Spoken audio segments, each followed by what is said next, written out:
Hi there, thank you so much for watching this program. My name is Eric Biantoadi. I'm a journalist. I'm happy to have you in this program because I have a special guest that we are going to talk about the problem of DRC and Rwanda. What are the major security problems at the border? Why DRC is struggling to tackle this problem from Rwanda? So with me here, I have Mr. Thomas. Mr. Thomas, can you introduce to our viewer who you are? Yes.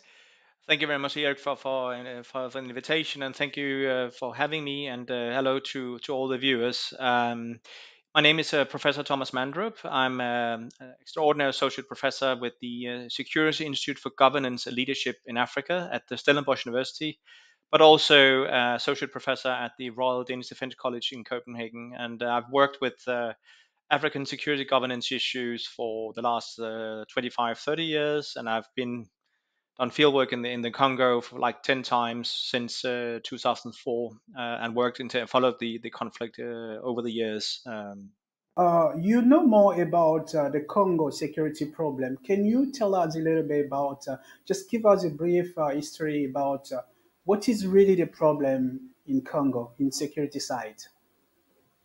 Thank you for the question. Of course, there's a long history to that conflict, and there are many reasons for that. And I think it's always difficult to try to, or maybe also dangerous to try to say it's just one thing that is the cause of the conflict. One thing that stems to comes to mind, of course, is the whole issue around the modernization of the eastern part of the countries from since independence, where the former dictator Mobutu Sese Seko, these areas was marginalized and not part of an integrated part of the country there. So there's been a like a center periphery discussion over the years between the eastern part of the countries where we have had the bold parts of the conflicts, and you mentioned the neighboring states with Uganda, Burundi, and Rwanda being part of that. Um, so we've had that kind of conflict over the years. There's the whole issue around resources, of course, natural resources. It both in terms of access and control of land, but also ownership of land, and but also, of course, natural resource in terms of precious metals. Where you have things like coltan, diamonds, gold, all these kind of things being found in this area, and that's been the control of that, and especially the taxation of that, has been one of the things that fuels the conflict a lot. We've had the whole issue of nationality being, the actophone kind of debate, saying who is actually Congolese. And we've had, we have a Kinyarwanda-speaking minority, both Tutsi and Hutu in origins, who have been present in that area for 100 to 150 years, but still by certain other elements of the country or in that area are considered as being newcomers to this area and therefore not having rights to that. And we saw that already back when they had the new constitution being negotiated and decided back in 2006. That the whole debate about there was actually people arguing that people who had arrived after 18 something in the Congo should not be considered Congolese citizens and all that. And it's back to the whole, actually, who has the right to land, who has the right to being present there. And so we have issues like that. Then we have the whole regional dimension to that. Remember, I did an interview back in the Zimbabwean Minister of Defense back in year 2000, where at that time Zimbabwe had like 16,000 troops in the Congo. And I asked him, "What are you doing there? Why are you there?" And he said, "Yeah, but this is a regional conflict. It's a conflict between, at that time, Zimbabwe, Angola, and Namibia on one side, supporting the Kabila Senior, and then on the other side, you had Burundi, Uganda, and Rwanda fight supporting the rebel side of that side." And they said this about, yeah, this is Congo is an elephant, a dying elephant, and is lying down, and the neighboring countries are trying to take pieces of it to make sure that it keeps lying down so it's weak, because they fear this big elephant rising up and being strong and dominating the region. So what I'm trying to get at with this kind of image is that we have a conflict here where There's regional economic interest being involved, the regional political interest being involved in that. And then finally, we also, of course, we have had the whole genocide issue as well. We have to remember the role of the colonial powers, Belgium, both going back with the whole identity issue and creating artificial kind of divisions that were not there necessarily beforehand, but also the genocide itself, where France, through its Operation Turquoise, allowed for 3 million people to escape Rwanda after the genocide, including the whole former government and the army and some of the militias, the Interahamwe militias, who have been responsible for the killing of nearly 1 million people in a very short time span. And that meant that these people were moved into the Congo and they had got safe havens in the Congo. And a lot of some of these rebel groups we see now, anti-Rwandan rebel groups like the FDRL, for instance, have elements of former genocidaires involved in being part of that kind of conflict. And that's part of the issue as well, still, and which means that Rwanda still have some legitimate security concerns in that country, because they can say that the people who are responsible for that are still reminiscence of that is still present in the Eastern Congo, and the Congolese government has allowed that. So there's a lot of dimensions here, and I've just mentioned a few of them, but it's still, this is just to mention some of them, and it's so we have the whole colonial legacy. We have the resource question, both in terms of land, but also in terms of natural resource access. We have the regional role. We have the internal political issue around the Congo. You know, we have interest in the Kinshasa, the capital, political interest, instigating, controlling different militias, using these militias to serve their own purposes and their own interests and all that. So it's a very complex picture, basically. Great. So you say it's in a big and elephant, and just lay down. Everyone want to get pieces of that elephant. This is the major problem that the Congo is facing because of his research is all mineral, all those things. So before we dive into it, who can we say they are the counterpart of this conflict? When we talk about like who are really involved in this conflict? Yeah, but it's perfectly you can argue that the conflict in the Congo is a civil war. So we have domestic parties being involved in that.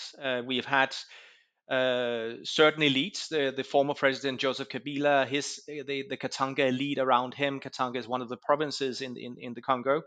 Was very much involved in controlling certain mining interests and all that. So we had a lot of that. So there's a collusion between domestic elites controlling, trying to monopolize the economic situation in the eastern part of the country, partnering with different international parties, multinational corporations, criminal networks, and all that, but also neighboring states. We've had, as I said, we've seen elements from Rwanda being, of course, involved in the Eastern DRC for a long time, and that's been documented. Uganda has been involved in this area as well. They've had economic interest, certain elements, again, within the Ugandan government. In Burundi, the same. So we've had this collusion between domestic elites, local dynamics or local conflicts, and then, of course, external parties, multinational corporations. We've had Israelis, individual Israelis. We have South African companies operating in this area and all that. So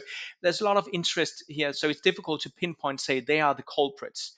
Of course, in Congo itself, there's this thing that they always mention, that what they call the truth of the yoke. And the truth of the yoke is always, it's the thing that in Congo there's this saying that all the problems in the Congo comes from the outside, stems from the outside.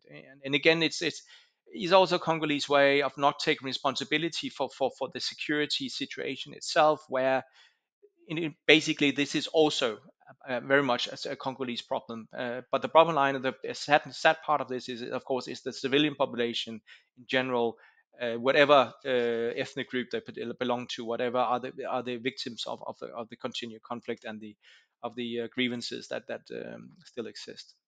Great. So the Congo just went to the election in 20 December last year, and the result is already known. The former president, the current president, he's been elected. The President Tshisekedi has been elected. What's the major role that President Tshisekedi will play on his second term to eradicate this problem of insecurity in the eastern part of Congo? Yeah, I think the first thing he has to overcome, of course, is to stabilize the political situation, because it's a very contested kind of election, especially because of the security situation, which means that certain areas people are not being allowed to vote or register to vote, which of course give certain clouds around the election itself. Also, that certain election observers are not given access to the country and all that. So there's this kind of political tension between the opposition candidates and the Tshisekedi himself. So that's one of the issues, and he needs to solve that and make that. But it's always the case. Every time there's election in the Congo, we have see these kind of tensions because because of it is a country in conflict, which means that that the elections will never be optimal, and there will be problems, and it will be and all that. So, but of course, there's a but there is legitimate issues around this which will create a tension, which he needs first of all to solve. The next thing is that last time he was elected 5 years ago, uh, he in 2018 he promised that he would create in his election he would create peace in the Congo, and what has happened is the opposite. And it's quite interesting that that when he in September in New York at the UN General Assembly called for the UN to be withdrawn, and now that they negotiated that with last minute, the mandate from December of the MONUSCO, the peace mission, UN peace mission there, where they now have a drawdown plan for the next year, where they will slowly, sequentially try to reduce the number of UN forces there, which basically means that now he's caught out in the sense that he's asked the UN, who has been, despite its limitations and despite the problems and despite some of the critique raised against the UN has been quite legitimate. UN has also been, the guarantee of basic security in many areas. I've been so many times in the Congo, every time I'm there, I'm trying to go on patrols and speaking to local communities and all that. They do not look for the national army for protection. They look for the UN. They wanted UN to be there to protect them. Quite often, that was what in the villages and all that. But what has happened, of course, and we see that every time the rebel groups, especially the M23, as we see at the moment, but every time they in the eastern part, in Kivu, in North Kivu province, and all that, they get close to Goma or even taking over Goma, the anger amongst the local population is raised against the UN and not so much the government. And I think Tshisekedi, because of the election, he played on that. He played on actually, okay, I need to get it re-elected. I have not been able to fulfill what I promised to do when I was elected in 2018 to remove and stop the conflict in Eastern Congo. So therefore, I now call for the UN to leave, and then I can to and giving them the responsibility for the lack of success in trying to create peace in this area. And one has to remember that basically, the UN has a mandate to support the Congolese government to obtain sustainable peace. Also, using force if need be, to a certain amount, is still a peacekeeping mission. But it is a Congolese responsibility, and the Congolese of parties, both the politicians and the local governors and all, they have not been able to use the space that the UN and other international deployments has created. So it's and again, a military tool can create space for political solutions to take place, but the military tool cannot win the peace. It can create possibilities for political solutions to take place, but it requires that the political elites take responsibility of this process and try to negotiate the grievances and try to solve the grievances but the defense force and the military force can create peace from that. So his big task now will be he stand with an army, with a national army, which has a very let's put it that way. A dubious kind of reputation. At least it's better. It's at a better place than it was 10 years ago, but it's still a platform of different militia groups being integrated and not that well trained and not well disciplined and not well equipped and all these kind of issues and not trusted very well by the local population and all that. So that is his defense force, and they have so far not been able to maintain and take over responsibility for security. And now he's asking the UN to withdraw its forces, and they have to take over that kind of responsibility. So we don't end up in a Mali situation where the UN has been forced out rapidly, and where we see militias grouping taking over when the UN leaves, and then because the government army cannot do it. So it's a very delicate situation, because he has not, they have not haven't got a security force that will be able at the currently has been able to take over responsibility, and they're faced with all these kind of different rebel groups being active and operating against the government interest. And that's where of course, that's why he's counting on the Southern African Development Community, SADC, their new intervention force that has started deploying there. And it's and that is of course because they you expect them to go in and try to, with force, to actually go in and try to solve that situation and disarm these groups. And but he needs to be politically active and use the space created, but it's a very delicate situation because there will be a security vacuum left by the UN. And I'm right now it can be difficult to see who's going to fill that vacuum.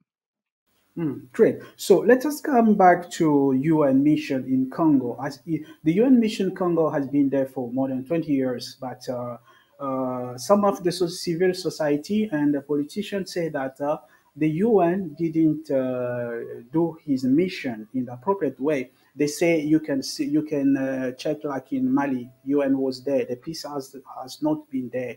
UN has been in here in Cote d'Ivoire also. The peace was not much, and UN has been in Congo as well for decades. When population are going to them, it's because they are well equipped that than the former army. Now, the President Tshisekedi is trying to equip his military to tackle this problem of security. How do you see the second mandate of President Tshisekedi in terms of security matter, and also to resolve this problem in the eastern part of thing? We saw last time the USA, the Middle East military group was there, but the government asked them to leave. Now SADC is in Congo. So what SADC can bring as a solution in terms of security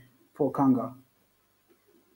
I think one thing, we take the positive first. You can argue that the SADC force comes in with a mandate, with a robust mandate, and again, I think the UN is never stronger than its member states and the troop contributing countries. And I think one of the biggest problems um, we've had in the DRC has been that sometimes, for instance, we've had internal debates amongst the the troop contribution countries about what are they allowed to do and how much force can they use. And I've spoken to several force commanders over time, and some of them have said, "Yeah, I'm not a force commander. I'm a force manager because I haven't got control of the forces because the troop contributing countries will not, they would not respond if I ask them to go out and remove a roadblock or go into whatever. They will call the capitals first before they do anything." And I think that's one of the issues. Here we have a force, a static force under South African lead, which of course is robust and it has a clear mandate. Go in, disarm firstly the M23, but maybe also later the FDLR, maybe also the ADF with the Islamic State affiliated, and further down the line, force them to disarm, force them to demobilize, do training of the local security forces, and maybe also, and this is an old idea which I heard the first time in 2004 from the South African ambassador in Kinshasa, put in a buffer force. So the SADC force can actually between Rwanda and the eastern provinces, basically meaning that you have the security. The security guarantees given by SADC towards for Rwanda, so they don't have that excuse to go in and get involved because there's actually a security provided by all these kind of things. So that could be some of the tasks they are given there. The problem, and that's the negative side of this, is back to what I said. the SADC force, as part of the UN mission, this so-called Force Intervention Brigade, that back in 2013, they did go in and demobilize the M23. At that time, the political masters and the international community and all, they didn't use that space. They didn't manage to use that space to actually solve the situation, because these former M23 combatants, they were left in camps to rot, and they were not reintegrated, they were not solved, and these kind of things. So it's really, really important that the space that these kind of military operations they create, and they actually they go in and do, and what they were there, that it's used in a proper way to try to solve the underlying, all the things I started out by saying, these kind of causes of this conflict, which of course is the security concern, is the access to land and control of land, and is the access and control of resources. And here we have to remember, and some of the commanders in Congolese army and the security forces, some of the politicians that are involved in this research, the militias that live on the land and they live under some of the resource, and especially the taxation of subsistence mining and supplying things like that. So there's a lot of structural issues which needs to be solved for this to be successful. And I think that is really important to remember that that being said. Another problem for the SADC force is that they are now faced with an M23, which were in a new format. It's not like 2013 version; it's the 2024 version, which it means that they know how these, especially the South Africans, but also Malawi and Tanzania, who's part of this, how they operate. And they and also they're better equipped this time. We talk about, there's a rumor now going on anecdotal evidence actually saying that that they have got manpads, which means that basically if South Africa managed to get its Rifle attack helicopters up and flying, they can't at the moment because they haven't got the resources for that. If they manage to get them up and flying, they can actually shoot them down. And these platforms do not, and also the same with the Oryx helicopters. They do not have protections against systems and technology, advanced systems to protect themselves against these manpads. So suddenly the balance changed. So the air superiority you would have in an offensive operation like this, which of course is what SADC is need to do and to be was supposed to do, to go in forcefully disarm a relatively strong rebel group like the M23. Suddenly that balance changes, because they have to always look out for the fear that they can be shut down by these manpads being operated from on the rebels. So suddenly it's much more complicated, and especially because South Africa, as the lead nation in this operation, has a military force that is so underfunded, overstretched by domestic operation. We have to remember currently they have between 4 to 6 to 7, 8,000 soldiers being deployed domestically in domestic police type operations at all times.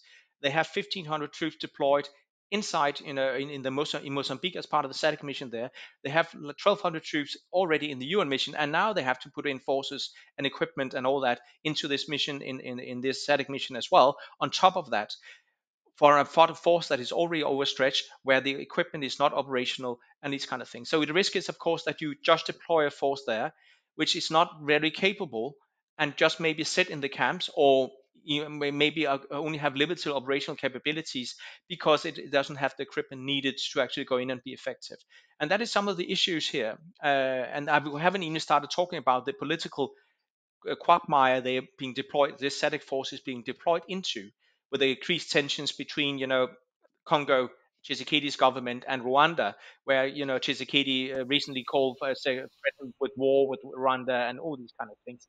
So we have all this, and the SADC force is being deployed into this as being an ally with the national security forces, which is already also have alliances with some of the militias with our anti-Rwanda. So it's really, really a complicated process of issue with what they are deploying into. Great. So we watch the interview of President Paul Kagame. He gave an interview in Jeune Afrique. He talked about the really problem of him to send his troop in Congo is to search for those the FDRL. That's the really big problem that he sent his troop to Congo. That was the first time, I think, maybe sometime that the President Kagame to say it officially that his troop is in Congo for this reason. If the Congo can solve that problem, then this conflict will end up. And on other side, the President Tshisekedi, as you say, he said he's going to declare the war with Rwanda if this not stopped. And as you know, the former president of the Commission Independent Election in Congo, Colonel Nanga, who has created a military movement that they are at the door, so that they want to enter in Congo and fight. So do you see which solution when it comes about confrontation between the Congo and Rwanda? This may go through regional conflict because Burundi president as well states that those who are putting fire in Congo, they are the same that they can put fire here in Burundi. So we have to stay in the long side with the Congo so that we can help Congo in this side. How do you see this conflict ending? Because President Tshisekedi is determined to tackle this issue. Yeah, and it's a very good question, and it's good. I think summation of the issues here, and I think the whole issue around the former genocidaires being part of the FDLR, the Hutu, uh, Rwanda kind of a rebel group who has been present in since the genocide in Rwanda in that that has been the excuse and also, but also a legitimate reason why the Rwanda has been involved in that kind of conflict. And one has to remember that it is again it's back to France. It's back to France's role in allowing for that time. They said they did it for humanitarian reasons, obviously so, but there was 3 million people getting out of Rwanda at that time. But it created this of big problem here, and I think Rwanda has they had years ago they had a list of 800 former people they knew were present in the Eastern Congo, which they wanted having arrest. That list has been reduced significantly to a fewer number. But I think that's why I'm back when I'm trying to say that I think if that idea, if Rwanda, for instance, can accept that you have a neutral force, a static force, which is considered neutral, and that's the biggest problem because they are not considered neutral at the moment. But I think if we could get a buffer force that would put up between in northern Kivu towards the border of Rwanda, which created this kind of protection, that could maybe help. But it doesn't solve the problem that Rwanda has this idea that there are certain individuals in the Congo which they see are protected by the Congolese. Uh, um, you know, um, that which have the Congolese has not been willing to arrest and all that. And again, it's the whole thing that we know that the Congolese army is working together with the FDLR. We know that the M23 is fighting the FDLR. So there is this thing that this militia, FDLR, they have still it came out of the genocide, but it's still younger combatants, of course, has nothing to do with the genocide because they were never even born there. So at that time, so it is this kind of issue, and it is a very different problem to solve. Also because, as you mentioned, that a lot of the neighboring states and other people in this kind of in that area, Burundi and others, they see Rwanda as being the villain here. They see them as being the instigator of this, and it's to a certain extent that's true. But the others also have their interest there. So I think it's too simple to say Rwanda is responsible for everything because they also have legitimate security concerns, and we need to solve that to remove that kind of excuse to get involved in Eastern Congo, and that we haven't even talked about the economic interests of certain Rwandan individuals in all these kind of things. But I need because if you remove that kind of security concerns for Rwanda, then of course also you would be easier to put international pressure on Rwanda and from international hold, for instance, from the US, from the UK, and other bigger international parties or France for that matter, because we had the rapprochement between France and Rwanda as well. France is paying for Rwanda's troops in the northern Mozambique. So so that's kind of thing is there. So there's this possibility, but we need to solve the issues which are there. And as you mentioned, that is the key issue here, which is referred to all the time, because it is a national trauma in Rwanda for understandable reasons, because the genocide was what it is. It was a genocide, and it was so devastating for the whole society as it was, even though it's many years ago now. But it is still a issue here which we need to solve. So it's a difficult one, but we need to get hold of the FDLR and for stop that kind of movement, and to get hold of these people that is still hiding out in that kind of situation, because then you could put pressure on Rwanda. Before you do that, it's going to be difficult. Before we come back to economic side, the Congolese side, the government say that they have evidence that the Rwanda troop they are entering Congo, and some of them get even killed by our military, Congolese military. But on the side of Rwanda, Rwanda doesn't have evidence to show to the world that look, this Congolese army is supporting the rebel, the former rebel from Rwanda. Congo has a proof that this is what you have. But until now, the president said that if the Congo should stop to support the former genocidaire, then Rwanda will let Congo in peace. But there is not evidence on that that the Congolese army are supporting those people. Those people, they came to seek for refugee as all human that is hunting from his country. So how can we justify that Congo is supporting those FDR, then when the Rwanda doesn't give us a proof like Congo? One could say that and again, I've been to that part of the Congo many times, and there's clear there's clear connections with the FDLR. And also I've been out on a field work in areas controlled by the FDLR and close to that and all that, and there's an understanding, and I think that is enough. And at times they've worked together, operated together. They have had a common enemy, and I think it might be that the FDL, even though you could say they're not supporting them directly, they allow them to operate, and the Congolese army have not done anything to stop them. And I think that is and that would for Rwanda would be enough. That you're not doing anything, and they're fighting our interests. They're still present, and you're not doing anything around, which was of course for us the biggest problem, which of course was that you have people here who were responsible for the genocide and who were a part of this kind of movement. So I think you don't need to actually go in and illustrate, say that here you can see them handing over guns and all that. They have operated together. They have allowed them to operate. They have allowed them to build bases and keep their bases and leave them in peace for a long, long, long time.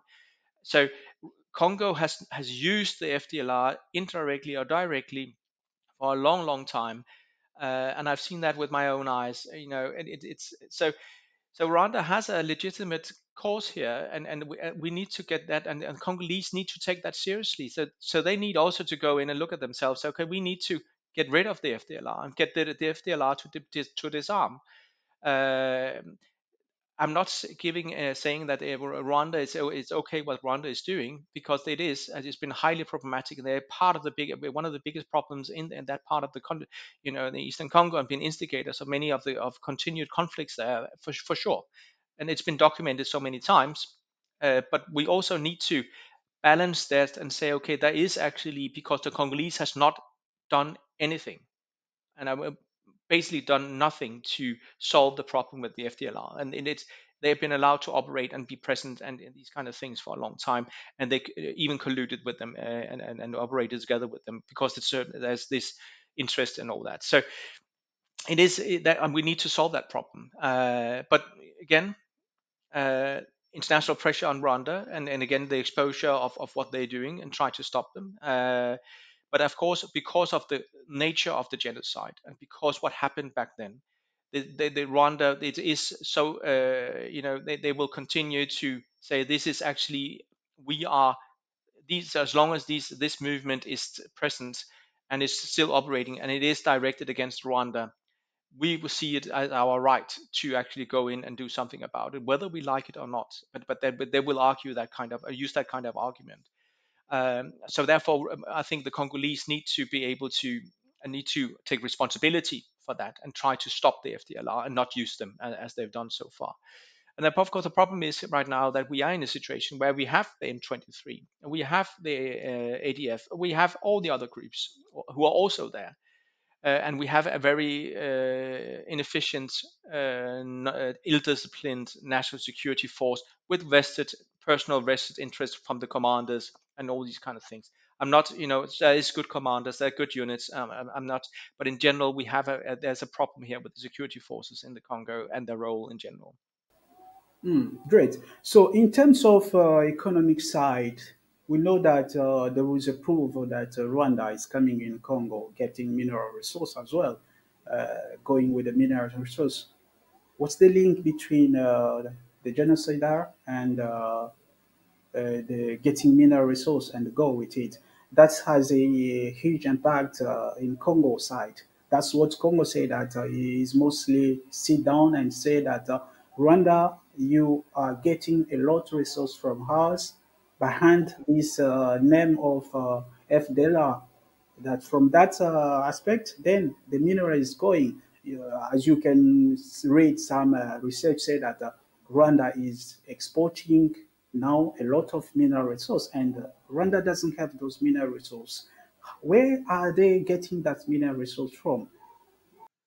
Yeah, but again, you have to remember that the Congo is deeply corrupt, and it's again is what I also stated earlier, that we have a collusion between certain economic business interest in the Congo, political interest in the Congo, who are working with business people from the other side. And again, it's not difficult we have comptoirs, these diamond buyers, for instance, that put false stamps on it and export to.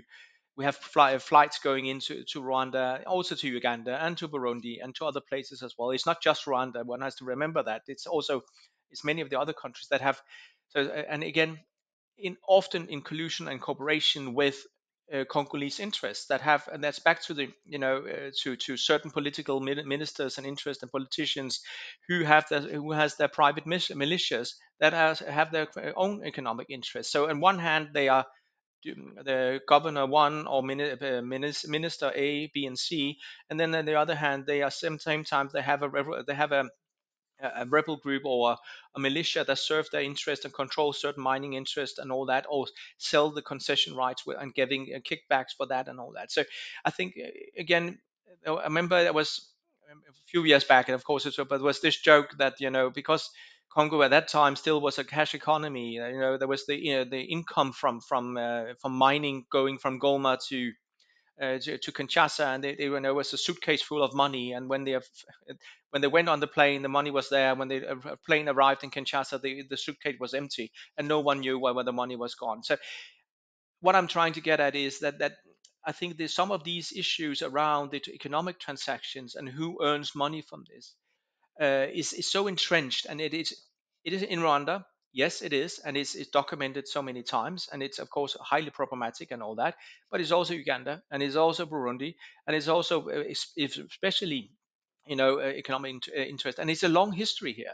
Just remember what Mobutu Sese Seko said, the former dictator in Congo. Eh? He was criticized after he chased out the World Bank people who were there to do a review of the support, because all the money disappeared.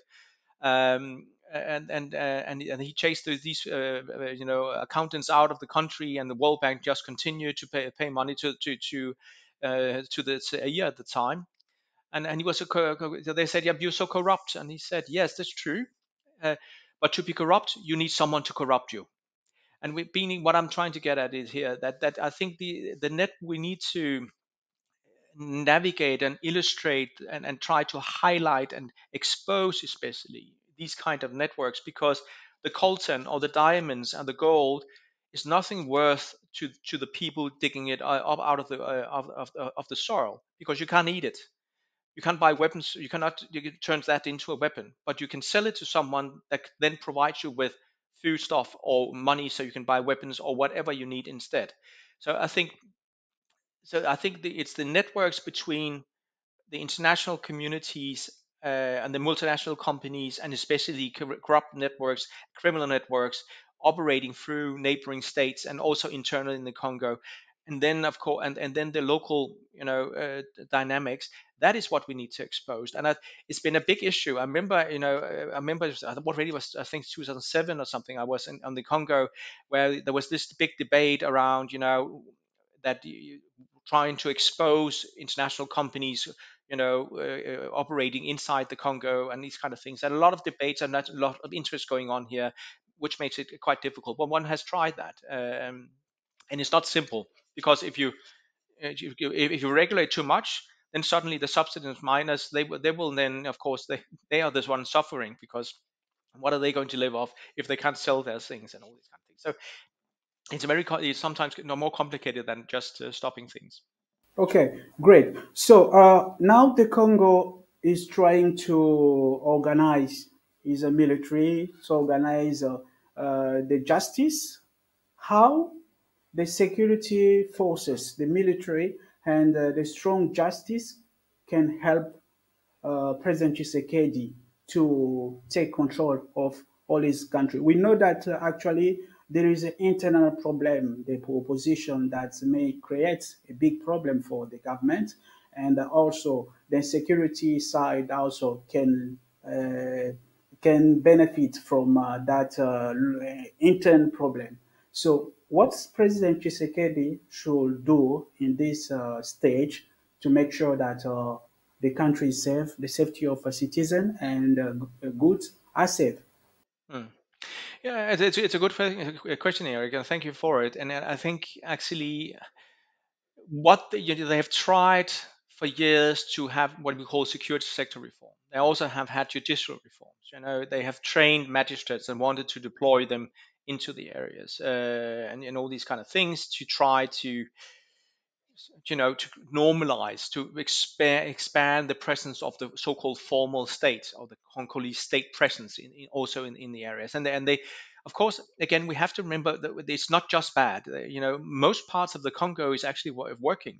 But the problems right now is in North Kivu and in Ituri. That's the basic hotspots of problems. The rest of the Congo, we've had certain other issues and the political issues, as you mentioned, but generally speaking, with the problems of in terms of military is that area. I think the bigger we take the security sector reform program first. I think one of the biggest issues for the national army has been that it's a product of um, of yeah, I'm excited. Exactly that you're a very it's a fast tracked peacekeeping mission where you integrated whole units and commanders that did not have any military training, because they were rebel commanders. They were given the colonel or brigadier general kind of a rank, even without having the military skills or training to actually fulfill that kind of positions. So we've had inside. So we've had units that have not been disloyal, but some units has deserted. Some units had not been paid. So there's a structural issues here between of units that are not necessarily have been loyal to the government or to the commanders and all that, which have operated their own, and maybe also for taxing the local population and living on the ground and these kind of things, instead of being military effective tools to try to solve the security situation.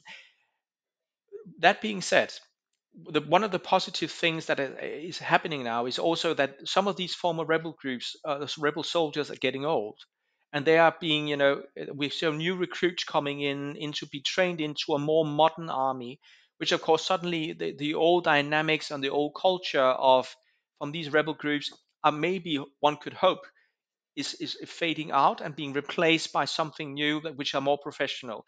And I think we see signs of that we see at Defense Forces, that is that.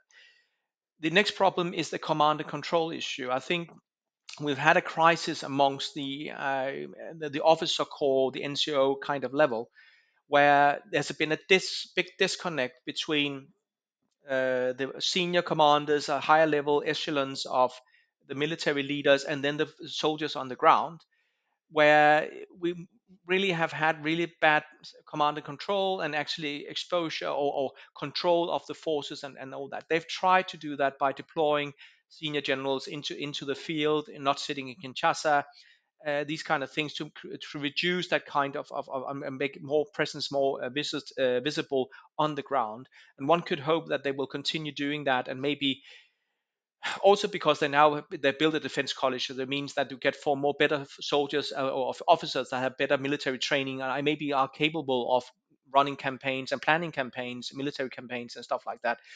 So one could hope that that will help him.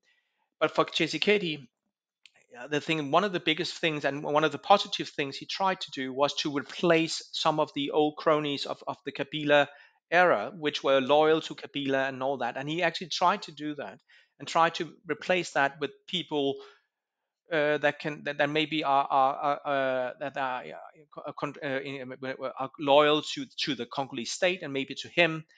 And again, that's also what he's been criticized for, of course, that he's putting people in that are loyal to him and not to the Congolese state, and therefore, with all these kind of serving his own interest and not what is interest of the Congolese state. But one could hope that he's actually trying to reform that kind of thing, and that's also one of the important tasks that this SADC force is going to play. That they have also a training mandate, which means that they have a mandate where they will actually go in and try to help build more effective military units. Again, they've been doing that. I've been visiting, I've seen training camps going back to the first times I was in the Congo in 2004 and 6 and all these kind of things, police training academies. So they've been trying to do this for years.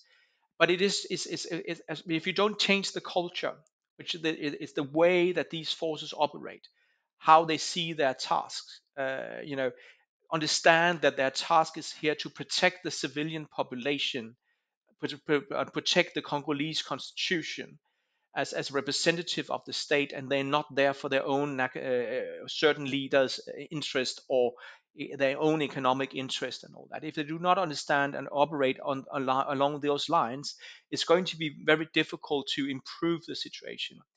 A positive side also, which has also happened in recent years, is also we saw, previously when the Congolese army operated, when they moved into a city, they would or village or whatever, they would start, securing food for themselves, tax the local population, punish whoever, cooperate with the rebel groups on whatever they did, and operating with impunity. So they were seen as just another rebel force, basically. Then instead of.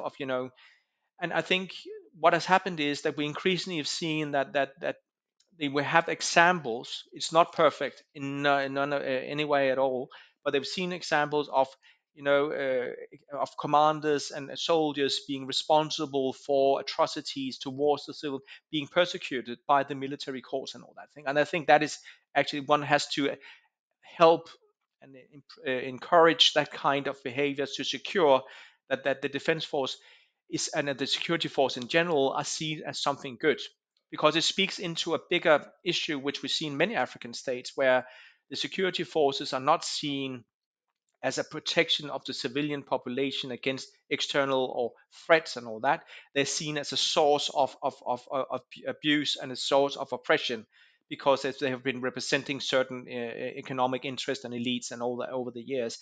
So I think that kind of, which of course is a crucial part of having a security sector reform, is that the defense force people and the security force people in general, also the police and gendarmerie and the force rapide, all these kind of units which are there, that they understand why they're there and what role they are and under what rules they are actually operating, and how they should behave themselves in that kind of context.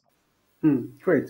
So, when we talk about the Emmy, we saw in the past most of the wars, the senior war, those who went to rebellion, they was able to enter the military corps later. So don't you think that the government of the Republic Democratic of Congo should not integrate more those who went for war?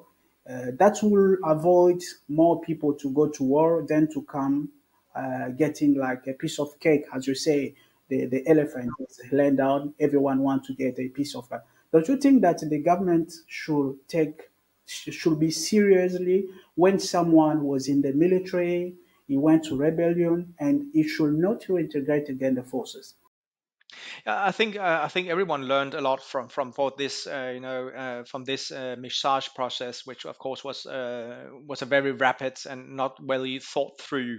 But I think it's also one of my colleagues. You know, when he talks about the security sector reform in the Congo, he says it was like, you know, repairing a broken car which was driving. You know, because security concerns were so immediate, and that you needed these kind of things. And I think actually a good example was the predecessor of the M23 was called the CNDP, the CNDP was they were integrated into the army, and you know they had a yellow armband one day, then they signed the peace agreement, were integrated the next day, they had a green armband, and they went out to on behalf of the Congolese government to fight the FDLR. So you know, in that again as a whole unit. And I think the problem here being, of course, that what you want professional, ideally, you want professional military forces that is loyal to the constitution and to whoever are elected in government, and who are on you know, who follows the orders according to what the to what the rules are, and all these kind of things.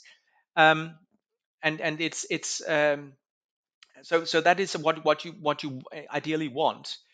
I think one could say that, as I said before, what has also happened is that a lot of the early integrees back from the 2000s, they are getting old, and they are being exited out of the armed forces. That process has started, and you have new younger recruits coming in with a different history. But you have to make sure, for instance, that they're getting paid. And of course, when you have this electronic payment system, but some of the bonuses still do not arrive at, you know, some of the commanders take the money for themselves still. So that's some of these issues, of course, needs to be solved.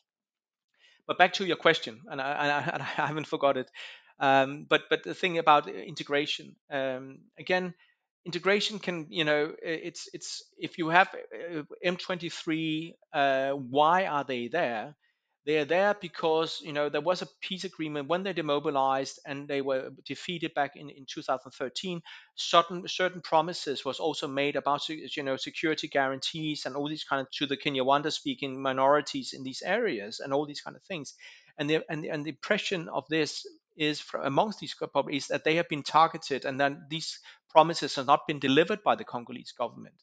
So I think, you know, when we talk about integrating all that, I think it's important that first of all, that when we hopefully soon reach some kind of agreement where we can demobilize these rebel forces, that these security concerns are actually addressed and effectively addressed, and actually they do something about, you know, this kind of these kind of concerns.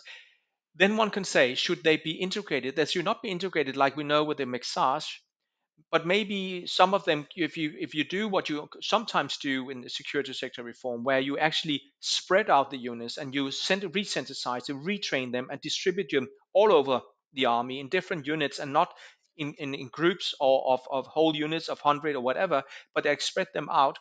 Some of them are being demobilized, some are being, you know, one can do that if you have the time, because then you can actually retrain and all that. And again, this the South African Defense Force is an excellent example of that. You know, after the end of apartheid, where, you know, we had four or five rebel groups, and not rebel groups, but independent liberation movements and homeland armies being integrated into this national South African Defense Force, and where everybody was put through this reintegration process and retraining process, and, you know, and they had the time to do that, and they, you know, for a long time said, we're not going to deploy anywhere, do anything, because we need to rebuild a national defense force that is actually.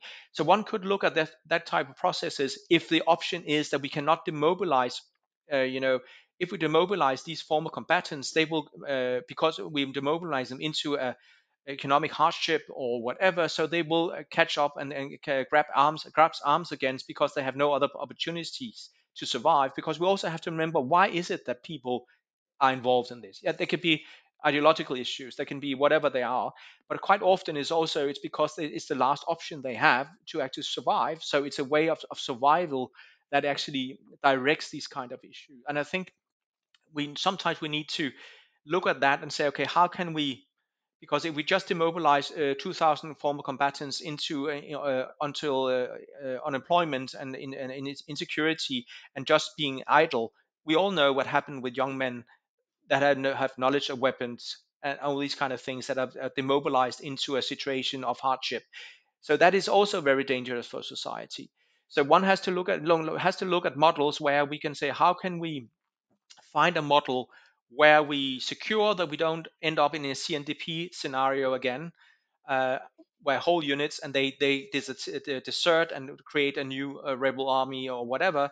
But at the same time, we secure that we don't demobilize people into hardship where they will become criminals or involved in criminal activities or even reforming new militias, which we've seen over and over and over again. If you look at the networks of who are involved in certain, one rebel group becoming the next one, and it's some of the personnel there are the same people. They've just been, jumping around and being involved in different, and we have had shifting alliances and all that. So we need to learn from that kind of process and say, okay, can we do something better? Why did it go wrong here? And how should we then manage to do that? Because we want to avoid this situation with the M23 last time, where there was rotting in camps, and the only option they had in the end was to go back and to fight again. As they would argue, there was the option they were left with, and whether that's true or not, we can always debate that. But that was the narrative and the perception that was left at the time. Great. So before we finish, the last question will be, President Kabila said for 18 years, what could him do to help Congo before he leave the power? What Kabila could go do to help Congo to not find in the situation that the country is now? Yeah, Kabila, I think it's very interesting to actually look at Kabila, because when in 2006, when we had the elections there, um, he was very cooperative with the UN and everybody, and also he was serving again, specific interests in Congo, the Katanga elite, the Balubakat, which was was called that. You had the Maison Militaire, which was his military advisors, so there was parallel structures and all these kind of things. What happened then was that he realized that the international community was not there for his sake. They were there to try to help Congo. And he had, Kabila was seen in hindsight. He was serving specific, narrow economic, political interest of himself, his family, and certain elements of the Congolese society.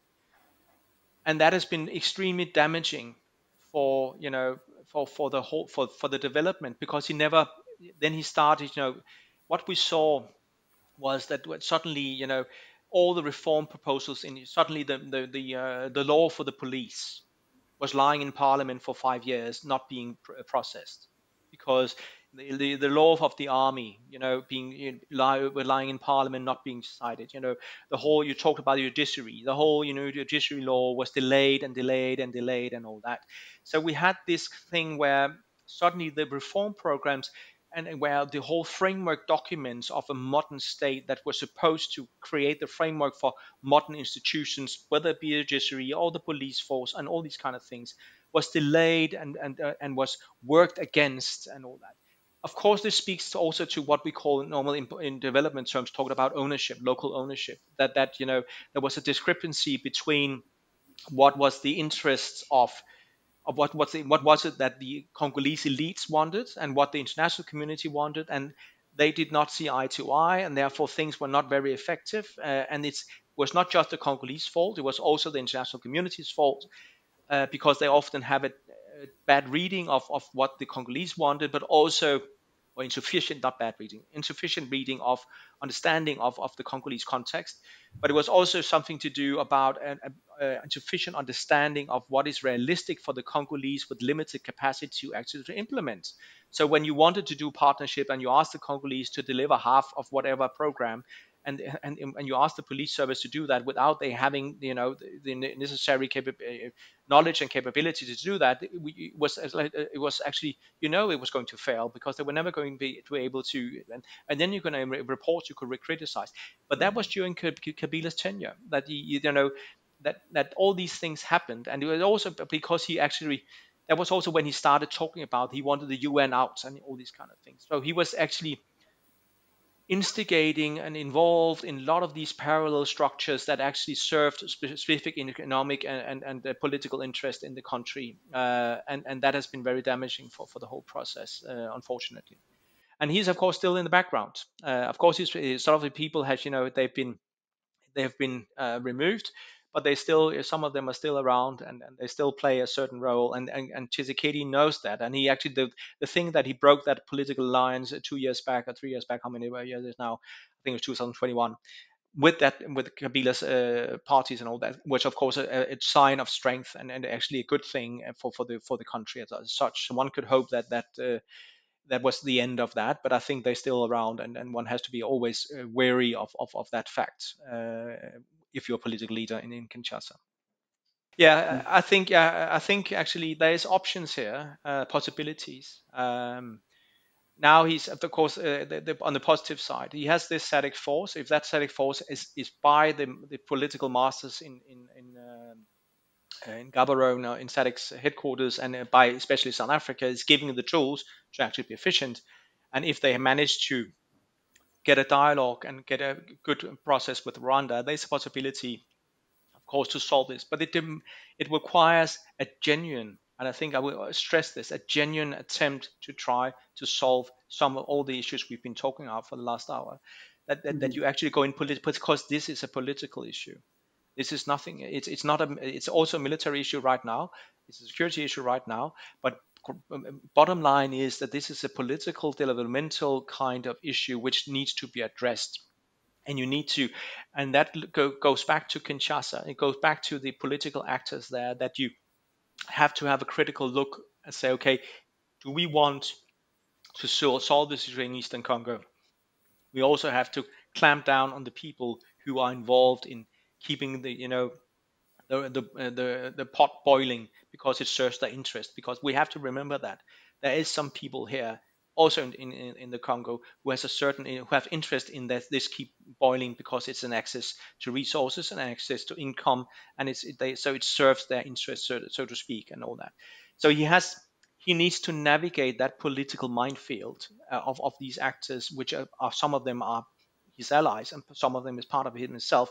And there's even been raised, certain criticism against his own family for, concessions right with, was it Engen, the petrol company, and all these kind of things. So the whole corruption part, the good governance part, where he needs to go in and really trying to do something about it. And he promised to do that. He started to do that. And then of course, he needs to hopefully use the space that the SADC force can create, and get his own security forces to play that constructive part, and get the right people to drive that reform. So you need to identify amongst your military leaders and say, who is it that I can actually trust to do that kind of reform? Is there anyone around my generals around here that I can promise that can actually drive this kind of process, who are willing to do that?